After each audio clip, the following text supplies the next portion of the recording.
श्रीराम समर्थ श्रीराम. दशक 14, समास 8. अखंड ध्यान निरूपण. जो मनुष्य पुष्कळ पैसा कमावतो, पुष्कळ प्रकारची शरीर सुख भोगतो, तो भाग्यवान असं समजतात. संतांची आणि समर्थांची भाग्यवान पुरुषाची व्याख्या निराळी आहे. ज्याच्या अंतःकरणामध्ये भगवंताला स्थान आहे, तोच खरा भाग्यवान, अशी त्यांची भाग्यपुरुषाची कल्पना आहे. जगामध्ये सर्व प्राण्यांच्या अंतर्यामी जाणीव रूप देव वास करत असतो. जगाच्या अंतरात्म्याला प्रसन्न करून घ्यावं, त्याचं अखंड ध्यान करावं.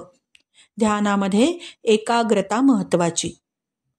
आणि हे मर्म विसरून रूढीच्या ध्यानाच्या नादी लागून पदरामध्ये ज्यांच्या काही पडत नाही, त्यांना निष्फळताच प्राप्त होते.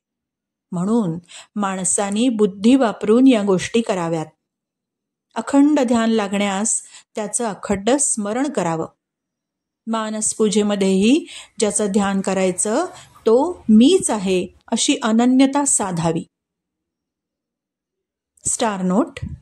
ध्यान म्हणजे सर्व काही अंतिम सत्यामध्ये, परमात्म्यामध्ये विलीन करून टाकण्याचा अभ्यास. पृथ्वी आपामध्ये, आप तेजामध्ये, तेज वायूमध्ये, वायू आकाशामध्ये, आकाश मनामध्ये विलीन होईल आणि मन सुद्धा शेवटी लुप्त होईल. सर्व काही परमात्माच उरेल. स्वामी विवेकानंद म्हणतात. श्रीराम समर्थ श्रीराम.